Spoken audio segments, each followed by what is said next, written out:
So I don't know about you guys, but this episode of Raw really wasn't that good. There was like two, maybe three good segments out of the whole episode, and this just ain't gonna cut it.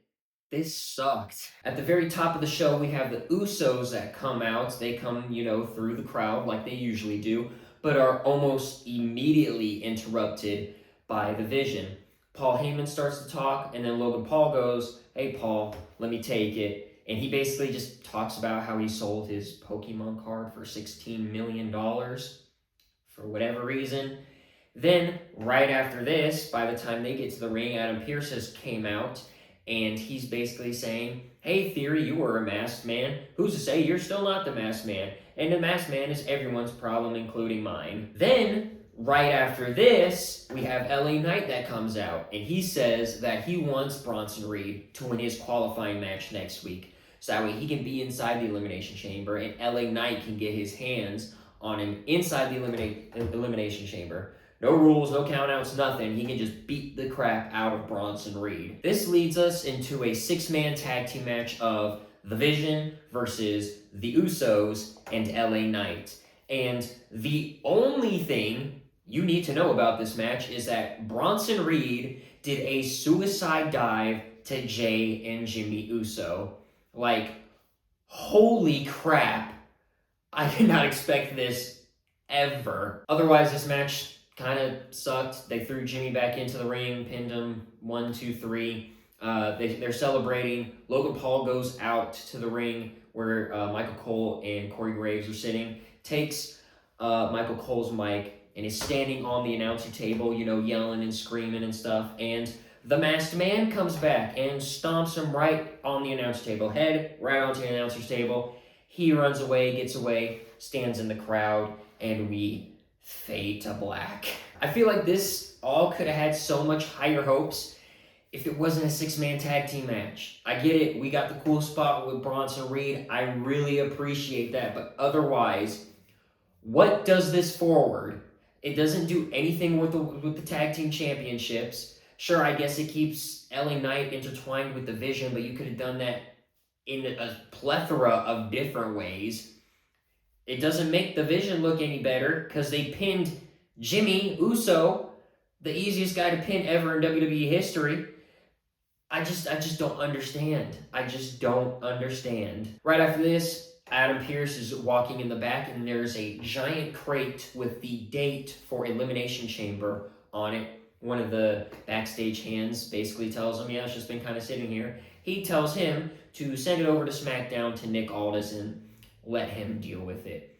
After this, we get the new El Grande Americano talking to Adam Pearce, and he wants to be in the Elimination Chamber. He's like, "Well, all the qualifying matches are filled. There's no more room, so too bad." And he's like, "Well, what about the Intercontinental Championship?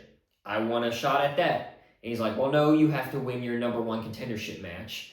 And it's against a mystery opponent.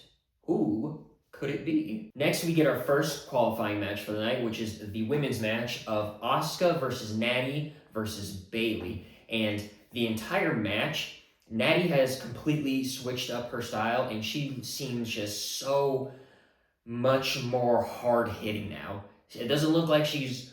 I mean, I know she is, but it doesn't look like she's holding her punches anymore. It actually looks like she's hitting them.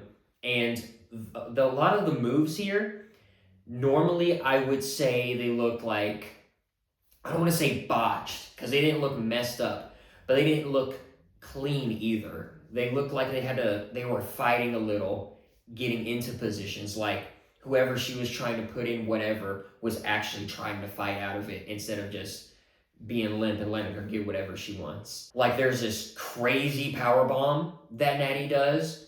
Absolutely insane. There's eventually a moment in time where Natty keeps getting bumped out of the ring. I believe the first time was by Asuka with her hips, and then Bayley got her with the knee, and that kind of knocked her out. So it's kind of Bayley and Asuka. Bayley almost wins with a Bayley to belly, but then Asuka's able to come back, gets her in the Asuka lock, and just wins and it just kind of seemed out of nowhere. I don't know if they were like told to cut down time or something, but it really felt out of nowhere. And as Asuka's celebrating, Natty's going to the back, and she gets attacked by Maxxine Dupri. So we're still running this Maxxine Dupri versus Natty feud. And I don't know where I want them to go with this. I'm happy Asuka won, you know. I don't know where they're gonna go with Bayley after this. Maybe back to the Intercontinental Championship. But Maxxine and Natty is a really strange one to me, because you don't want to lose the stock that you've built in Maxxine Dupri, and then you don't want to lose what you could possibly have in Natty, because we haven't really seen much from her yet. We haven't built her up like we have Maxxine Dupri. So I'm kind of on the fence about, like, I don't know where they're going to go with this and if it's going to be good or not. Then we get a really quick backstage segment where Adam Pearce is giving Obafemi Raw's offer to sign him. Obafemi says he'll take it home, he'll look at it. And as he's walking out, he runs into Rusev. They just stare at each other as Obafemi walks off camera. And my problem with this is like, we haven't seen Rusev in what feels like months. It's probably been months. But at least on SmackDown, when we had Obafemi, we had Kit Wilson to at least create some sense of, like, they want to do something with him on SmackDown. Sure, Oba would just go over there and kill Kit Wilson. But what, we're going to have Obafemi versus Rusev, who's done nothing for months? It just seems really weird to me. Next, we get an interview with Liv Morgan and Michael Cole doing the interview that is interrupted by Dominic Mysterio. And Michael Cole goes to ask, well, why won't you just tell us? And she's like, well, I'm not going to tell you, and I'm going to have this go for as long as I can because I won the Royal Rumble and I'm going to rub it in all of your faces. That is until Stephanie Vaquer sits down next to Michael Cole and just starts berating Liv Morgan in Spanish. Dominic Mysterio is kind of bouncing back and forth of translating for Liv and yelling back at Stephanie, translating, yelling. And once again, this is another weird one because all that happens is that Liv walks off the camera, like Stephanie leaves first, then Liv leaves with Dominic, and she seems sad, and she's like almost to the point of tears. Like, that's our title contender for WrestleMania. A crybaby? I guess, sure. Whoever she faces, she's probably going to lose because it's Jade. Jade's just going to turn her into a pretzel. And Stephanie Vaquer is just going to beat the crap out of her. Then we go back to the ring where CM Punk enters. And he's being told by all the people in the back that you were jeopardizing the WrestleMania main event by putting your title on the line against Finn Bálor at Elimination Chamber. And he's like, I'm not jeopardizing it. I'm doing what I need to do as a fighting champion. He makes a lot of remarks about pissing people off. There was a lot of talk about piss in this promo. Finn comes out and it looks like that he's going to be coming out by himself, but slowly Dominic Mysterio comes up behind, and someone who we haven't seen for a while, JD McDonough, comes out as well. They come in the ring and Punk is, on guard. He's ready. But Finn cuts this really passionate promo saying that CM Punk isn't the best in the world because in order to be the best in the world, you have to travel the globe. You have to be in the Japanese dojos, and you have to be facing catch wrestling in Europe. All these kind of different things. And that if you can't do those things, or if you have not done them, you cannot call yourself the best in the world. And Finn Bálor has done all that.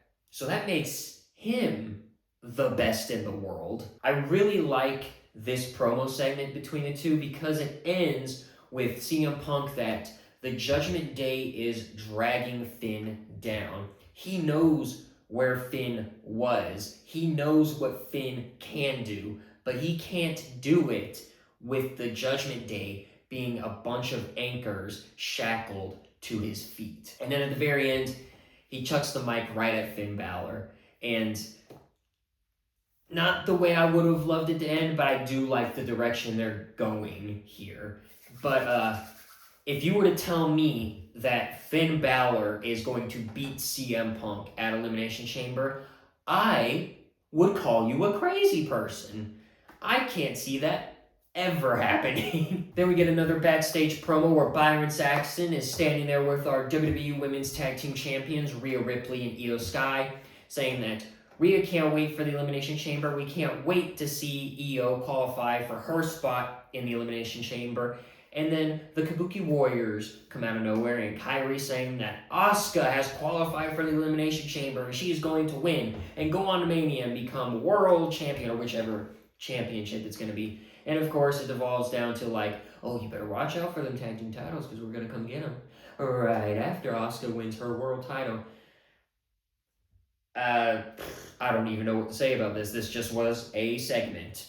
That's what it was. That's for sure what it was. The next match we have is El Grande Americano versus a mystery opponent. I think I already said it beforehand when he was talking to Adam Pearce, but that mystery opponent is Penta. And they decide to start this match off with a slap fest. I mean, they're just hammering each other on the chest with slaps and chops and just bruising the crap out of each other. So we start getting some interference from the Bravo lackeys. They start messing with things, and Penta's able to hit the one Bravo brother, and while that's all being distracted, El Grande Americano and the other Bravo brother tries to give him the steel plate. He gets dragged underneath the ring, pulled up under, and then the OG El Grande Americano comes out and just starts wrecking shop on the Bravo brothers. If I remember right, it was just the one Bravo brother, because I don't think the other one came back from underneath the ring at all. But because of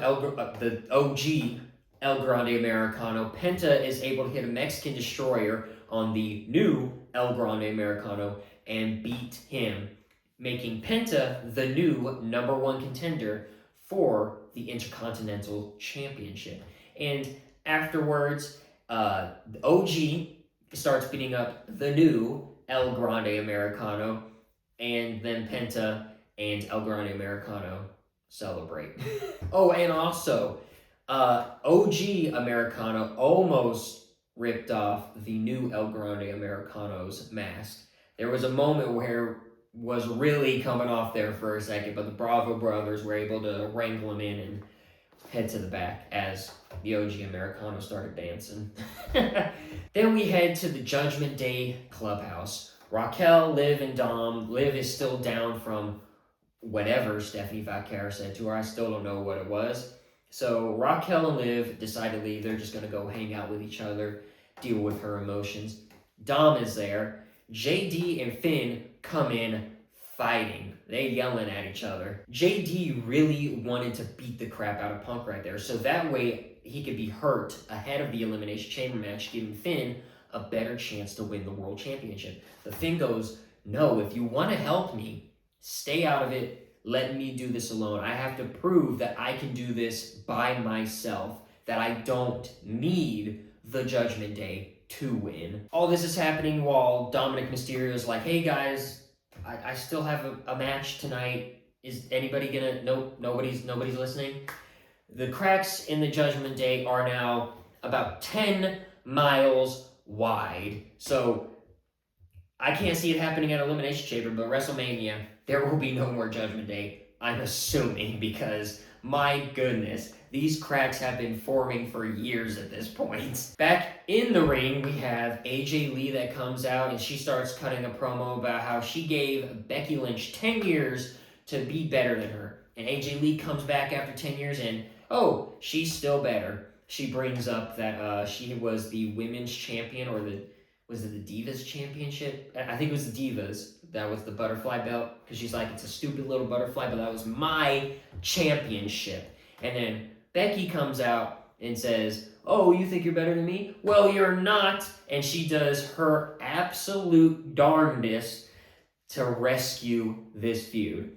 I don't want to sound like a hater, but I don't care about, like, Becky is doing amazing work, but I don't care about AJ Lee. she's boring to me. She doesn't say anything that's like, wow, you know what I mean? And I don't want to sound like a hater, but that's all I can think is like, I don't care. Just have Becky go against somebody else, please. But this promo eventually comes to the point where Becky goes all the way inside the ring, and AJ Lee's egging her on. Swing on me, Becky. Swing. And Becky keeps, trying to, she doesn't want to, but she so wants to. And then she just leaves and says she's not going to fight in Memphis, Tennessee. But I just wish this feud had more going for it because I just don't care about it. Adam Pearce, for the final time tonight, runs into the Vision where they blame him for everything. The Masked Man, Braun Breaker being out,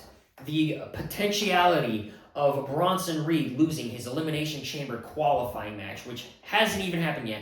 They're already blaming him for it. Logan Paul and Austin Theory go away because Austin Theory right now is a bit of a hothead and needs to be sanctioned off from everybody else.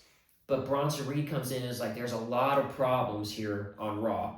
There's you, the Masked Man, all this stuff going on, and I don't want any more problems. So I'm going to fix all of your problems. And Adam Pearce is like, cool, awesome, perfect. And then Bronson Reed's like, no problem. And then once again, like, man, I want to like this. I want to so bad, but it's just like, they didn't pull the trigger with Braun Breaker that one night that he just started going crazy on Adam Pearce. They're not letting Austin Theory go crazy. They're not letting, like, they let Logan Paul go a little bit crazy at the top of the episode, but that was nothing. They kind of let Paul Heyman go crazy. I just want them to do so much more with the Vision. Make them like the opposite of Stone Cold Steve Austin and Vince McMahon. And what I mean by that is everyone hated Vince, but loved Stone Cold Steve Austin. All they have to do is reverse the roles. We may not love Adam Pearce, but we like him a whole heck lot more than anybody in the Vision. So why can't we just make them the worst heels we've ever seen in our life and just start beating up the baby faces we like? Just do some mid-card guys that we love so that way we don't hurt any of the main event guys like LA Knight or Jey Uso, even, for example. I don't know. I want to like it so much. I really do, but I just can't. I can't get behind this. Oh, man, I can't. I just can't. And finally, for our main event of the night, it is the final qualifying match of the night. We have, for the men's Elimination Chamber, Jevon Evans versus Gunther versus Dominic Mysterio. And if I remember correctly, this is Dominic's first match back since his shoulder injury. At the very beginning of this match, they do a spot where Dominic Mysterio is constantly running away from Gunther by either getting Jevon Evans between the two or just going completely out of the ring. So it kind of starts off just Jevon Evans and Gunther, but there is a moment where Dominic does come in because he finally thinks he's going to get Gunther, chops him, and it doesn't even do anything to Gunther. Chops him again, doesn't do anything, and then you know what Gunther does. He just chops him down like he's a big old oak tree. Then when Gunther and Dominic Mysterio are outside of the ring, Jevon Evans does the Montez Ford spot. Yes, I'm calling it the Montez Ford spot because that's what it is, where he jumps from inside the ring over the turnbuckle to the outside on top of Gunther and Dominic Mysterio. He does a great job of this, but I want to give credit where credit is due.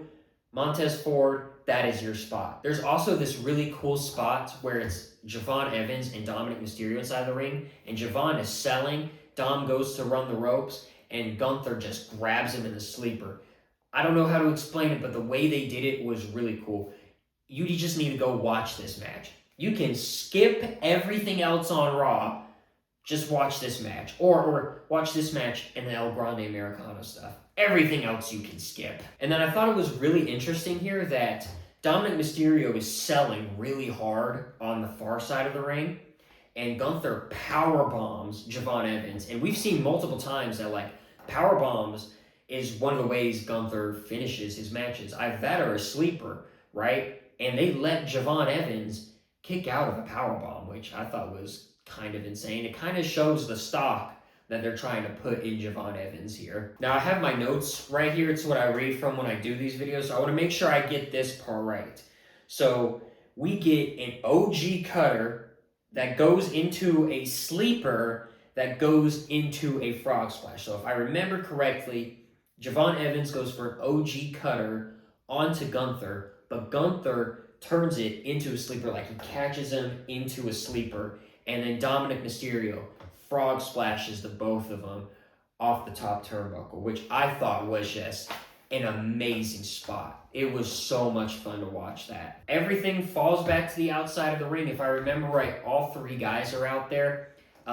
Gunther is holding the ring bell hammer. Dom grabbed it a while back in the match, but he never wound up using it. And he looks like he's going to use it on Dominic Mysterio, where Dragon Lee, yes, Dragon Lee, comes out of nowhere, hits Gunther in the head, not with the hammer, but with the ring bell itself, knocking him out.